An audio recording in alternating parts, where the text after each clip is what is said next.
श्रावण के महीने में किसी भी एक सोमवार को अगर व्यापार नहीं चल रहा है, नौकरी नहीं मिल रही है, तो कोई तकलीफ आ रही है, तो कोई कष्ट आ रहा है, कोई रोग बढ़ रहा है, डॉक्टर से ऐसा लग रहा है कि ये बड़ी बीमारी बताने वाला है, शरीर में कोई गांठ पड़ गई है और वो जांच के लिए गई है, तो बिल्कुल श्रावण के महीने में किसी भी एक सोमवार को गंगा जल लेकर जाइए शिव मंदिर में।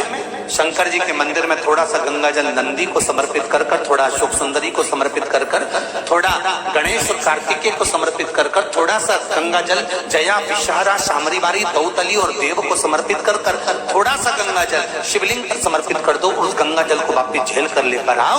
3 दिन तक लगातार उस गंगा जल को पीना प्रारंभ करो। उसके बाद जांच के लिए आप कहीं पर भी जाइए, बाबा कृपा जरूर करेगा, ये निश्चित।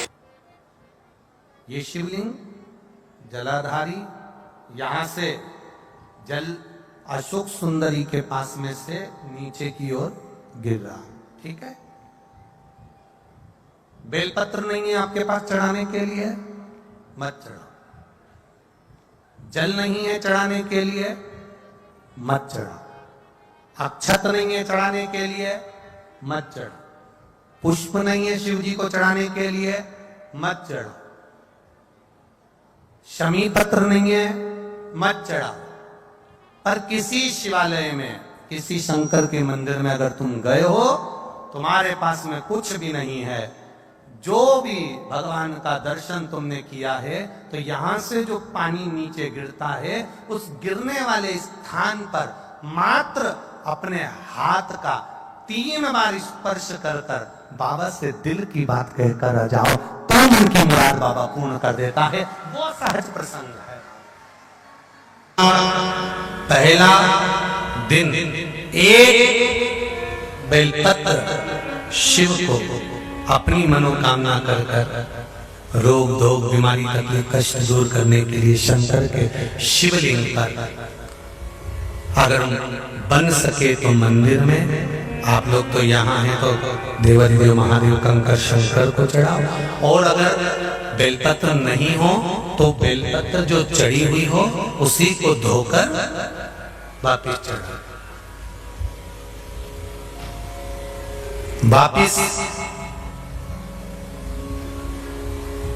और सावन का महीना है, दिल से बाबा को ले जाए।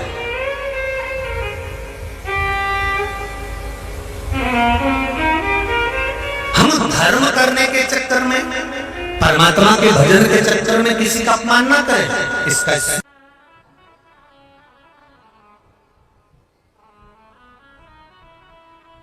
जब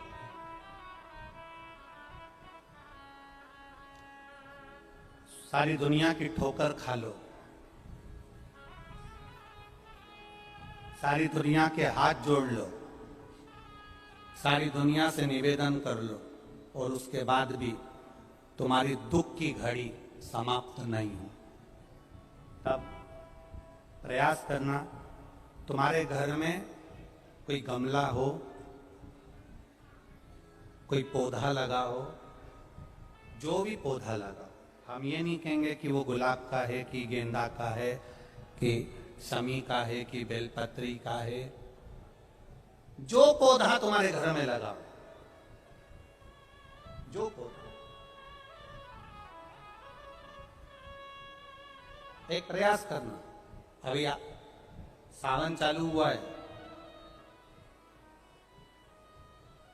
अगर तुम्हें लगता है कि मेरी दुख का समय समाप्त नहीं हो रहा, मेरी दुख की घड़ी समाप्त नहीं हो रही, तो घर में रहने वाले जितने लोग आस्था चैनल पर कथा सुन रहे हैं, जितने फेसबुक यूट्यूब पर कथा सुन रहे हैं, और जितने पुष्कर राज की इस पावन धरा पर बैठकर कथा सुन रहे हैं, उनसे निवेदन करेंगे, श्रावण 2 सावन अब की बार हैं, एक अधिक मास का भी पड़ेगा और एक श्रावण ये पड़ेगा।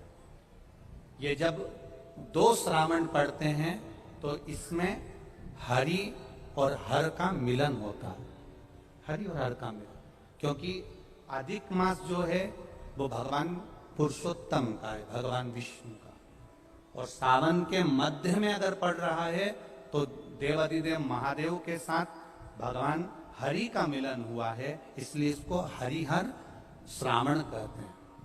ये 2 महीने के श्रावण में अगर मान लो एक दिन आपका निकल भी गया, 2 दिन आपके छूट भी गए, कोई दिक्कत की बात नहीं है।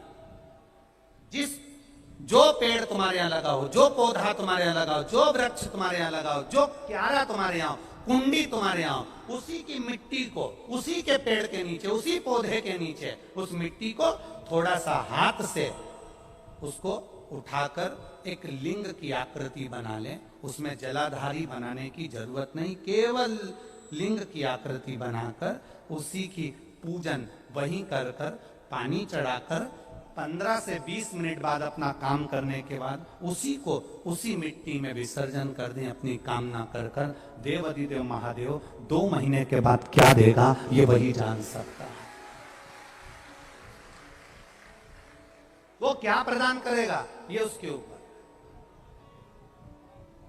देख लिया हमने, बहुत बहुत प्रयास कर कर देख लिया, सारी दुनिया का हमने प्रयोग कर कर देख लिया। इनसे भी पूछा, उन्होंने कहा बाथरूम इधर बना दो, वास्तु शास्त्री ने कहा ये बना दो, ज्योतिषाचार्य ने कहा ये बना दो, उन्होंने कहा ये बना दो, उन्होंने कहा वो बना दो। हमने दुनिया का काम कर कर देख लिया, हाथों की अंगूठियां बदल कर देख ली, नग आभूषण बदल कर देख लिए, सोने की दिशा बदल कर देख ली, सीढ़ियों की दिशा बदल कर देख ली। अब जब सारी दिशा बदल कर देख ली, सारा काम कर कर देख लिया, उसके बाद भी अगर हमारी ग्रह दशा नहीं सुधरे, हमने सबके दरवाजे जाकर देख लिया, देवी देवता उनके भी धोख धोख के देख लिया, पर जब भी अगर हमारी दशा ना सुधरे तो फिर कहीं मत जाना, महादेव के चरणों में जाकर बस उसकी आराधना में लग जाना, हो जाएगा। जो माताएं श्रावण के सोमवार का व्रत करती हैं वो पशुपति व्रत मत करना। जो श्रावण के सोमवार का व्रत नहीं करती हैं वो पशुपति व्रत कर सकती हैं, उनको पशुपति व्रत करने का मना नहीं। पर यदि श्रावण का व्रत आप पहले से करते आ रहे हो, श्रावण महीने का व्रत करते आ रहे हो, या श्रावण के महीने में तुम सोमवार करते आ रहे हो, तो फिर पशुपति व्रत ना करते हुए इसको 1 महीना, भले 2 हुए हो, 3 हुए हो, 4 हुए हो, रोक दो। फिर अगला जब श्रावण पूर्ण हो जाए फिर जो सोमवार आए फिर चालू कर दो।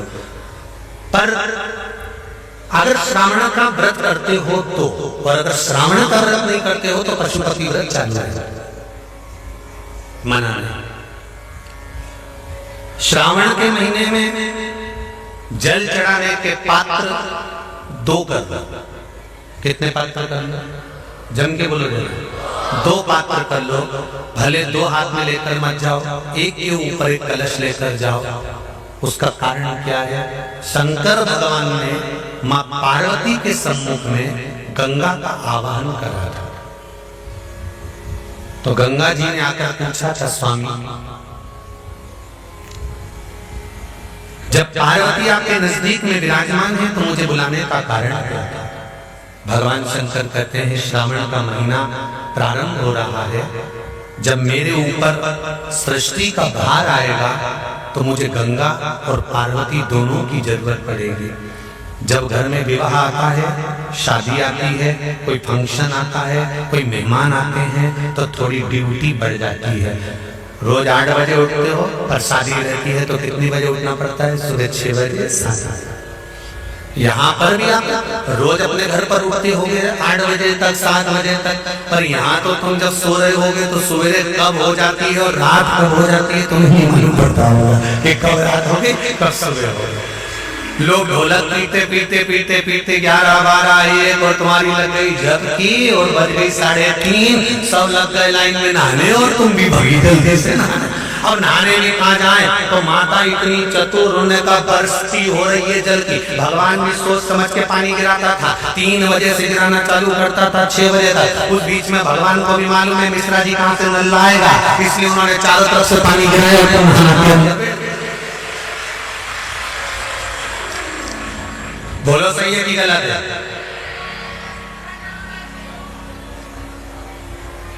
सब बाहर निकली धीरे से,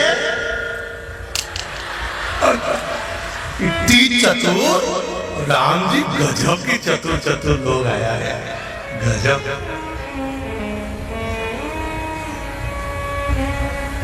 पर एक बात कहूंगा, दिल लेकर आए हो, मेरा महादेव भी तुमको दिल से लुटाएगा, ये पक्का है। दिल लेकर आए हो। कल हम जब आप लोगों से मिलने, हमारा नियम है जो हम जहाँ भी कथा भी करते हैं, चाहे रायसेन करी हो, चाहे सागर करी हो, चाहे जहाँ कथा करते हैं वहाँ रात में जो लोग रुकते हैं उनसे प्रयास रहता है कि थोड़ा मिले। एक नियम बना रखा, भले वो 1,00,000 लोग हों, 25,000 हो, 50, और जितने टेंट लगते हैं सब में मिलने का मन करता है।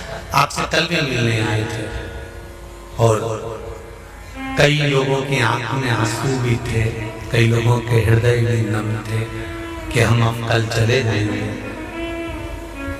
पर दुख मत करना।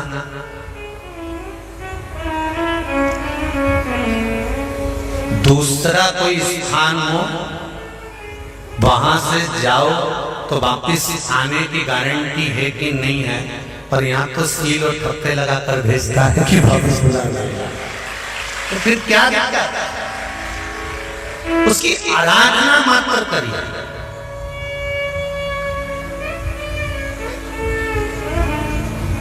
खूब धनपति भी बैठे हैं, खूब, आप लोगों में कोई कमी नहीं है। किसी की यहाँ जमीन है तो किसी की गाड़ी है, तो किसी का बंगला है, किसी की सत्ता है, किसी का आनंद है, बहुत बैठे हैं। पर आप लोगों ने 7 दिन जो कथा, एक ये पटिया लगा हुआ है, तख्ता लगा हुआ है, और उस पर आराम से सोकर 7 दिन कथा का रसास्वादन जो करा है वो जिंदगी भर नहीं भूल पाओगे।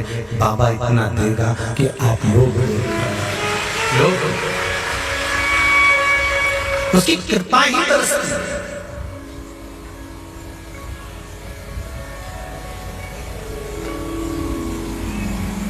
उसकी कृपा बिना कुछ नहीं। तेरी कृपा बिना न हिले एक भी अणु, लेते श्वास तेरी कृपा से तनो तनो। बाबा की कृपा होती है तो आना होता है।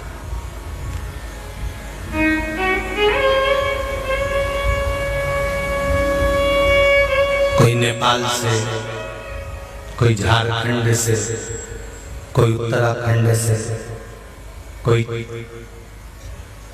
चेन्नई से, ना जाने कहां कहां से पधारे, कोलकाता से। शिव कृपा है। कावड़ का जल लेकर, हाथ में जल लेकर जितने कदम चलकर हम शंकर के मंदिर तक या बेलपत्र के वृक्ष तक जाते हैं, जितने कदम चलते हैं उतने तीरथ हम पार कर शिव के नजदीक पहुंच जाते हैं। उतने तीरथ पार कर, सारे तीरथ धाम आपके चरणों में, हे भोलेनाथ प्रणाम आपके चरणों में। सारे तीरथ वहीं पर है, वहीं। पहले कथा में कहा 33 कोटि देवता शिव जी के शिवलिंग के पास, 33 कोटि, पूरा परिवार तो है ही, 33 कोटि देवता जहां से जल निकलता वहां विराजमान होते। तो देवता सब वहीं पर है, तो वैकुंठ कहां होगा? ब्रह्मलोक, इंद्रलोक, जल लोक, वरुण लोक, गरुण लोक, सारे लोग वहीं। इसलिए शिवजी का मंदिर नहीं होता, शिवालय होता है।